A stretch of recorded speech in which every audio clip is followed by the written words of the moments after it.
everyone, welcome to the HiQ Components New Zealand Formula First Championship for 2018. I'm Jonathan Green, and with me is another Jonathan Morton. We're here in beautiful Taupo, and it's been a bit of a break though, Jonathan. What's everybody been up to in the last couple of months? Yeah, we've actually had 2 months off, Jonathan, so a lot of our guys have been pulling motors apart, making some rebuilds, fixing some damages and trying to get that extra edge to make a big championship charge. Well, they shouldn't be too worried about this place because obviously the last round was here as well, so they're dialed in, they got the data, they know what they're going to expect to have here.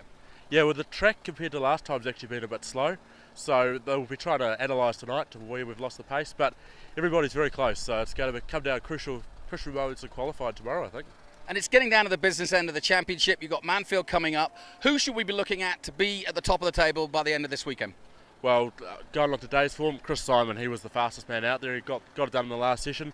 But if we go to our championship, we've got Caleb Ngātaua. Had an unfortunate off in the last race, so lost a bit of his championship lead. But there's all sorts of guys. You've got Reese Hindle-Cox, you've got Callum Crawley, you've got Liam Foster, you've got our Speed Sports Scholarship winner, Conrad Clark. He's currently leading the rookie championship charge in as well. So it could be anybody. It's about scoring the points and making sure you get those finishes, because DNFs are costly. But if I had to bet your beard on it, who would you go for? Well, I'd go for Conrad Clark. I think they've made quite a few improvements over time. Of course, I'm running him, so I've got to go with him anyway, don't I? I think you basically do, yeah.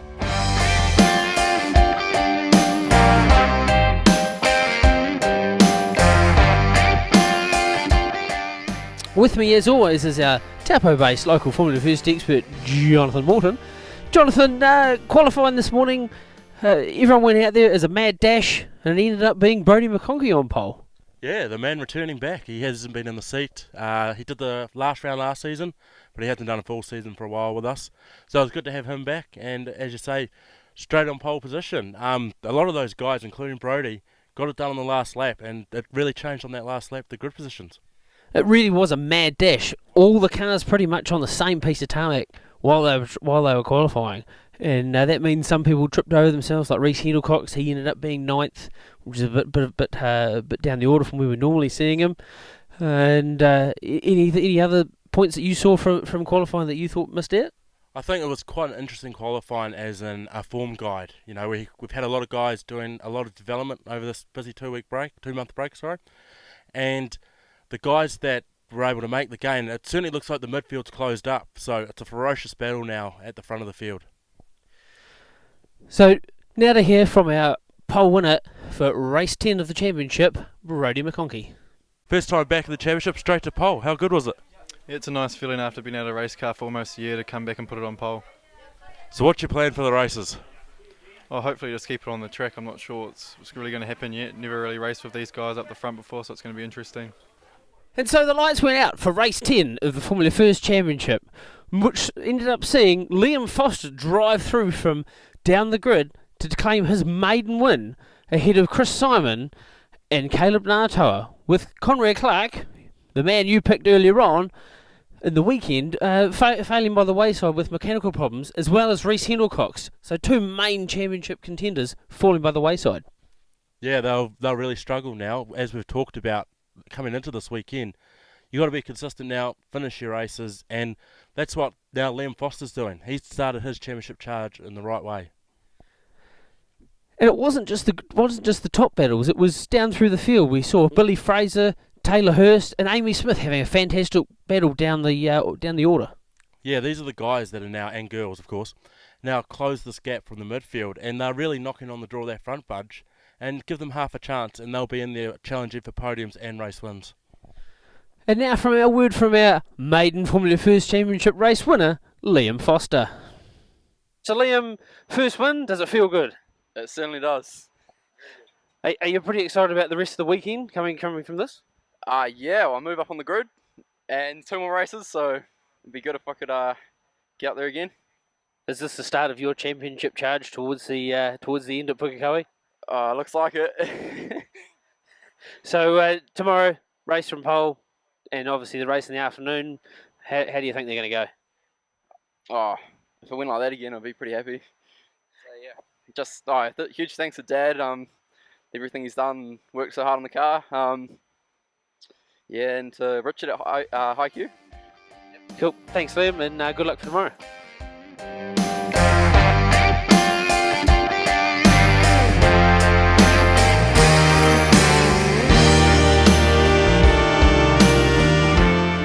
So here we are on the Sunday at Bruce McLaren Motorsport Park, where it's turned out to be nice and sunny, and race 11 happened this morning, and it was a bit of an open affair, Jonathan. Yeah, the field spread out very quickly. There was a couple of little battles here and there, but overall not overly exciting for the first race, unfortunately. Some of the big talking points was Brodie McConkey having a brake issue halfway down the back straight, and Chris Simon having a moment with not long to go in the race. Yeah, I think the Chris Simon moment, it sort of opened the race back up again because they sort of settled to their packs. He fell back and it actually made a bit of an interesting charge on the last lap, fighting for the last podium position. So that ended up with Liam Foster taking his second win of the championship and his career, followed by Caleb Nato and Chris Simons. And so race 12 was set with Billy Fraser on pole, and apart from Liam Foster pulling away, it was all on for second place. Yeah, very even start. They probably about a bunch of 10 started at, and they fought tooth and nail.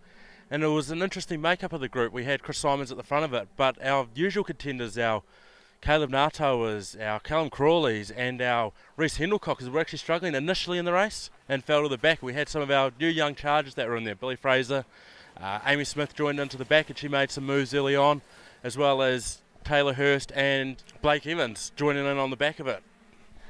And so that set the scene for a massive battle for the rest of the podium positions while Liam Foster took off.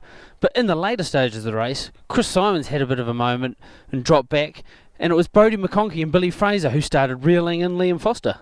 Yeah, the halfway mark, Liam Foster was looking quite comfortable. He came past the start finish line, had a massive missed gear, and I think it rattled him a bit.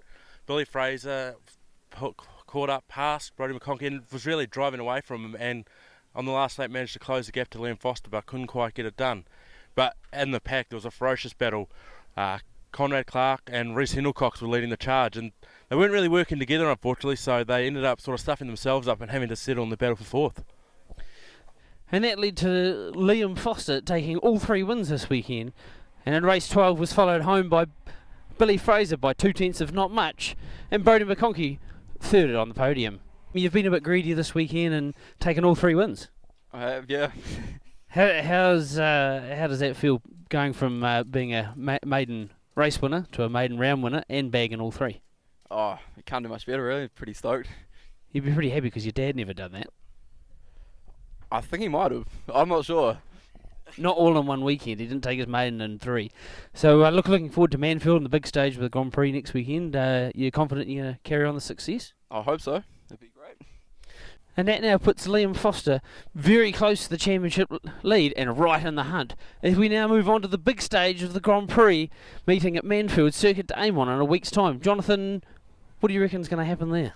Well, I think Liam Foster, he's been exceptional this weekend. Back to the old days of his father Ian. You know, he had a good championship in the late thousands, beating Cliff Field. And so he'll be looking to use his old man's experience in these championship battles, I think. And so this weekend now it leads us on to our CMS Hard Charger Award, which this week goes to Billy Fraser. And here we are with round 4 winner of the CMS Hard Charger Award, Billy Fraser. Here's your little gift there, buddy. What do you attribute the turnaround in pace from the last round to the next? Oh, it was we had some development over the school holiday breaks, and it was really good. Thanks to Steve King for all his help, and Dad for working on the car. So obviously you've won this award once. What's the next goal in the championship? Oh, we're racing at Manfield next weekend, so it'd be really great to get a win and get through the tech shed a few more times. Absolutely. There he is, CMS Hard Charger Award winner for round 4, Billy Fraser. Alright, and that wraps up the action here at Bruce McLaren Motorsport Park in lovely sunny Taupo. Jonathan, thank you for your company this weekend. I'll plan to be back next Friday here because there's no speedway next weekend. And from all of us here at Formula First TV, we want to see your backside trackside next weekend at the Grand Prix at Mighty Manfield Circuit d'Amon.